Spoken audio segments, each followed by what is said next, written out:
Hey there everybody, welcome back to another episode in Project C.A.R. This time it's episode 21 and we are going to have a look at installing the triple Webers onto the engine block. So on the table here we've got the Redline fuel management assembly kit that will link all three of them together. We've got the rubber shock absorbing mounts that go between the inlet manifold and the carburetors themselves. I've just picked up one, but I've got more in the box underneath. These are the upgraded fuel line mounts for the carburetors. They'll be replacing the banyos that came with it. So we're going for a standard AN6 fuel lines. Here's one of the carbs. I've got the 40 size DCOE Weber carburetors. I'm just trying to get one out of the box for you. There we go, these beauties are going to go on. We've got 3 of these, so hopefully that will give us a bit more power and a much better sound. So first off, I've already installed the new exhaust headers. They're just on here temporarily, just to balance the engine a little bit and to see how it all is going to look when it's finished. I haven't put in the seals in between yet, so they're just taped off with some duct tape at the moment, and they're just standard made nuts and bolts on here. Just going to stay here for a little while we install the carburetor. Once everything is finished, I might have to take these off again in order to get the engine into the engine bay from underneath, because it's quite a wide package and the chassis beams might be a little bit narrower than the engine itself. But like I said, they're in on there for now. If you're interested, these are the Schmidtmann sport exhaust for the M30 engine, and the part number is SCM-M30. Okay then guys, so we've placed on the inlet manifolds. I hope I've got them in the correct order. There's 2 with the small hole, 1 with the bigger, so I figured the bigger one goes in the middle. But I really need to take out the instructions in a second to see if I'm doing this right. Again, I've just taped them off with some duct tape, not put the seals in just yet. The idea is they'll come off in one and then I'll put the seals in between. I might have to clean the engine and do some other parts to it where these need to be taken off. Now, at the moment, I'm struggling with the most forward one, which is bumping against the thermostat housing, which might have to be offset slightly by putting in an extra filler block, or I might have to grind off a bit in order to make it fit properly. But we'll see what it's like once the actual carburetor is on, and we'll go from there. So I think the next step is to bolt these into place, put the nuts on so to hold them in place, and then we'll start putting the carburetors on. So I'll just take a stand-up washer and nut for the time being.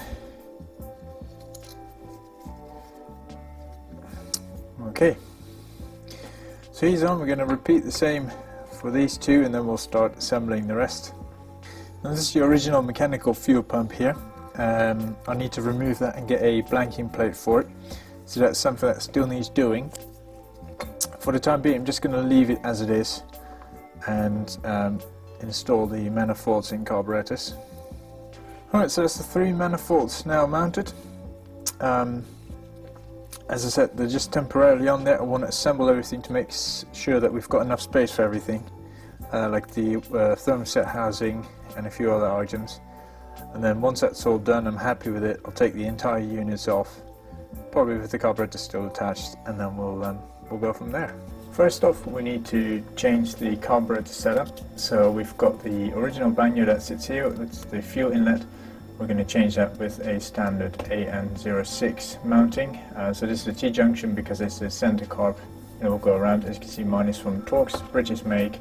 You can get all kinds of brands, Aeroflow do them, and I think there's a few others out there as well. So that will be the main thing. And then secondly, we need to change the throttle linkage, which sits down here, and we're going to change that with these types. There's a left one and a right one depending on which side you want to mount it to. So that's the other one. As you can see, there's the that is on the other side. So once that's done, we can then put that on there. You just undo the bolt and slide it on and put it back on. And then last, we've got a few other items that we'll use, and we'll go through that shortly. So using a size 17, make sure you hold on properly, it's quite tight. We can undo the bolt, just untwist it, and be aware there's 2 rubber rings that seal it. So just put that to the side, We'll put that away later on. Right, I've got the new one then, so like I said, this is standard AN06, and we're going to mount that. So we've got the copper ring that goes on first, then the main body, and lastly we will insert the sealant ring, which is like this rubbery type ring. That goes on, and then we can screw it in place. So initially we're just going to screw it in loosely so we can adjust it in its final position later on. So that will do for now, once the fuel lines are on. Next up, we're going to use a size 12 socket to undo the nut that sits on the side that holds in the throttle linkage. So as you can see, as I move it, the item rotates because that's how it controls the flaps. So we'll hold on to the linkage itself, and then we can gently undo the nut. Just be careful with it because obviously it's a fragile part. So once that's undone, you'll see that the nut comes off. It'll also have a securing ring or locking ring behind it. Mine unfortunately undid itself a little bit as I was trying to get it off. I think I may have bent it out of shape slightly, and you can just see it there. Just keep a hold of that, and then you can gently, once the nut is out of the way obviously, we can then gently pull off the original, I think that's a Lotus type or something. Anyway, we're not using that, put it to the side. And then we've got the new one, that in my case I'm going to call it a right hand because I'm putting it on the right side. Just slide it back on, put the locking ring in place and screw the nut back on.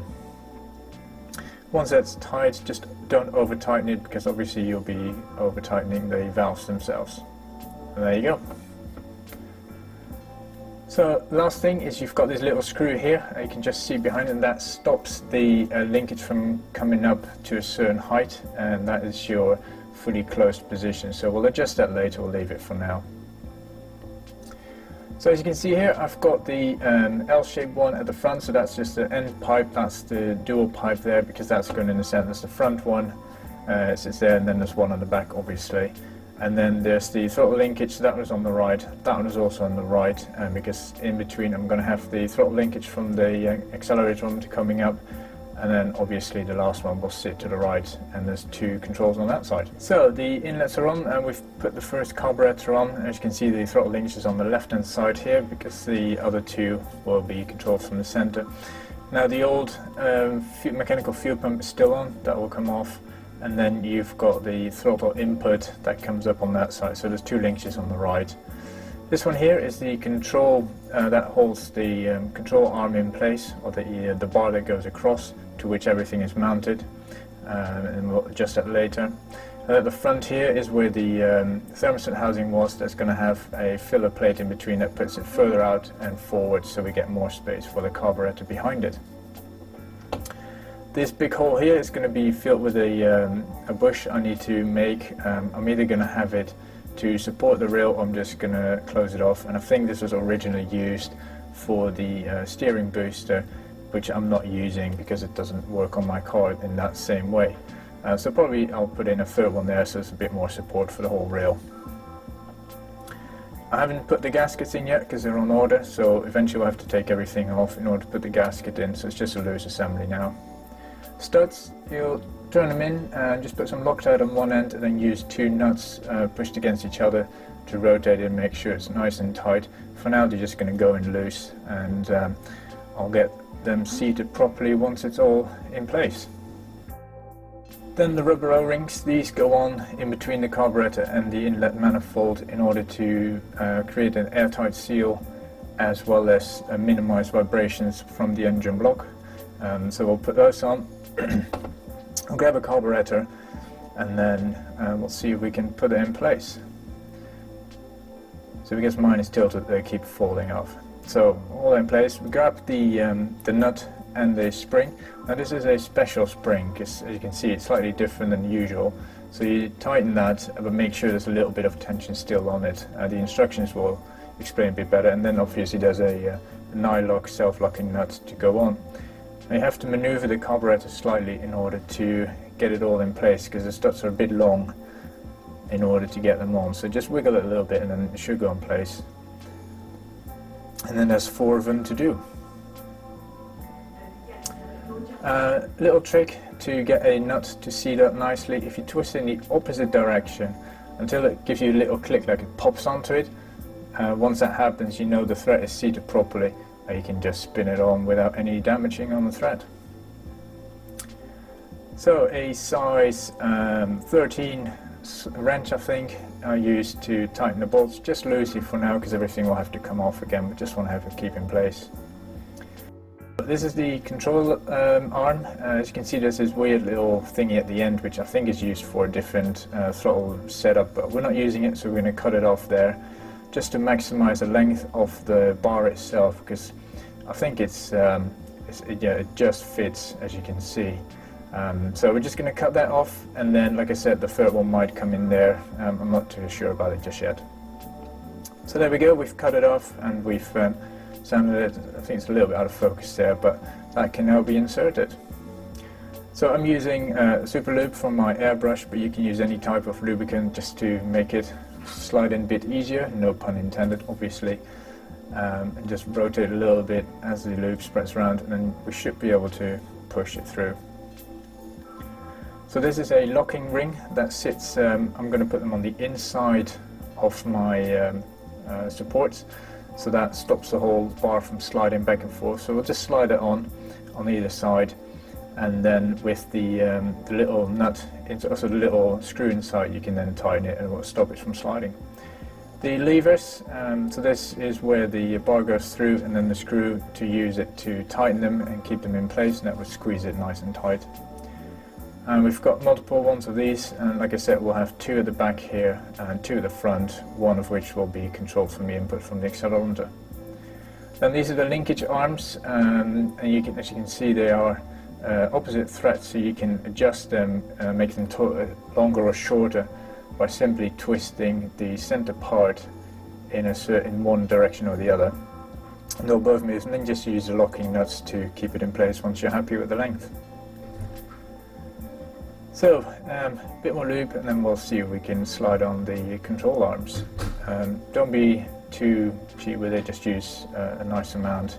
It will just help get it on easier. Just twist it a little bit, like I said earlier, and it should just go on straight away.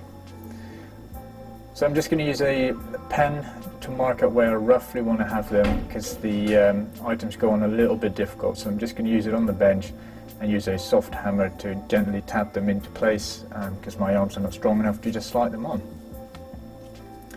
And there you go, all the arms are on, so they're just in position roughly, and they're not tied yet, so we can adjust them and fine-tune them later on, but they should have the rough correct position. So next step will be to twist in the arm again, and we should be good to go.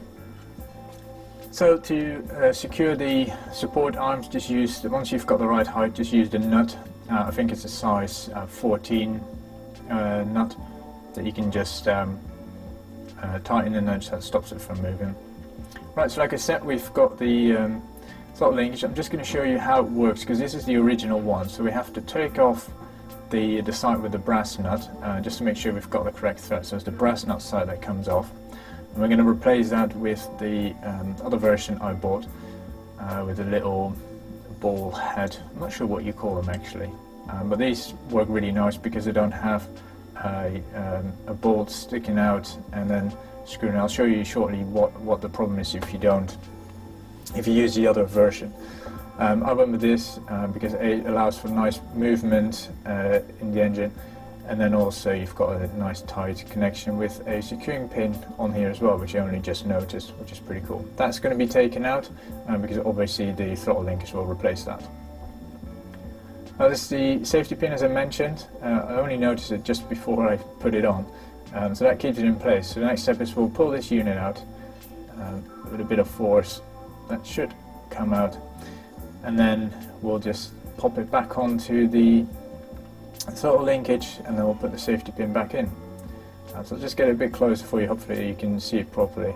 That will just push on. Just make sure you hold the throttle linkage in place so it doesn't bend out of shape. That's now on, and we can put the safety pin back in. And that's it, nice and secure. So we need to put the other two on as well. So because they're so close together, we'll just have to manipulate the throttle linkage a little bit till we've got the space. So So I'll push that on, and like I said, don't forget the securing ring, the safety pin to keep them in place. As you can see, this is how it will work. So that will be mounted to the arm later on, and as the arm bar moves by the throttle input, which I'll be showing you here, obviously this needs to be repositioned slightly. I'm not too keen on where it is because it's bumping into the carburetor. So I'll probably have it sitting more here, I think. This will be a good start point. It's a nice vertical movement. That then connects to this arm here, which will have a mounting point. As you can see, as the throttle pedal moves, that then pulls the arm downwards, which then rotates the arm and controls all the other carburetors. Like I said, we'll just need a small little item here to mount. As you can see, because it's really nice control arms, this sits in and you don't have to counter turn it, so it sits in and all you have to do is put on the washer and a nut, and then that sits like that and controls the entire arm. So that's about it really for assembly of the carburetors. Right everyone, that's how to install triple Webers onto your BMW M30 engine. Now I'm pretty sure it will be similar for all engines of that period. Might be a few little changes, but the generic system is the same. So like I said, the final setup of all the control arm and linkages will be done at a later stage, because I can't do it until the car is actually, until the engine is actually inside the car. So that's it for now. Hopefully you've enjoyed it. If you've liked it and it was of use to you, please subscribe to my channel, share it with as many people as you can, and comment any feedback or questions you might have.